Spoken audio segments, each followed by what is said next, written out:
Sultan Hasanuddin.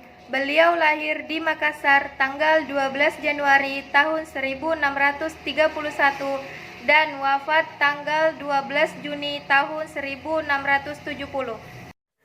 Sultan Hasanuddin adalah Raja Goa ke-16 dan pahlawan nasional Indonesia yang terlahir dengan nama Imalombasi Muhammad Bakir Daeng Matawang Karaeng Bonto Mangepe.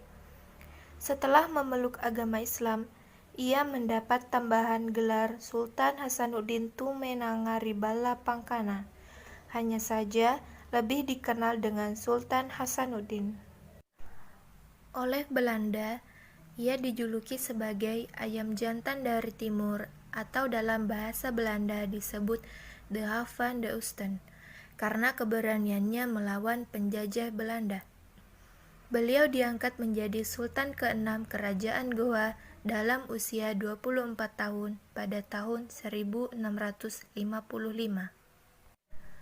Beliau merupakan putra kedua dari Sultan Malikus Said, Raja Goa ke-15. Sultan Hasanuddin memerintah Kerajaan Goa ketika Belanda yang diwakili Company sedang berusaha menguasai perdagangan rempah-rempah. Saat itu, Belanda dibantu oleh Kerajaan Bone yang merupakan kerajaan taklukan Kerajaan Goa. Pada peperangan tersebut, Panglima Bone Tobala akhirnya tewas, tetapi Arupala berhasil meloloskan diri dan peperangan tersebut berakhir dengan perdamaian.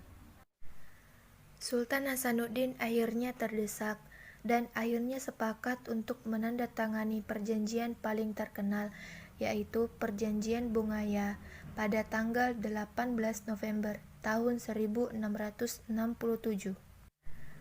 Pada tanggal 12 April 1668, Sultan Hasanuddin kembali melakukan serangan terhadap Belanda.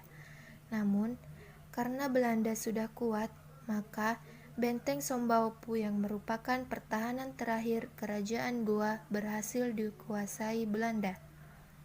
Reruntuhan Benteng Sombaopu hingga makam Sultan Hasanuddin hingga akhir hidupnya. Sultan Hasanuddin tetap tidak mau bekerja sama dengan Belanda. Sultan Hasanuddin kemudian mengundurkan diri dari tahta kerajaan. Itulah biografi singkat tentang Sultan Hasanuddin. Sekian dari saya. Wassalamualaikum warahmatullahi wabarakatuh.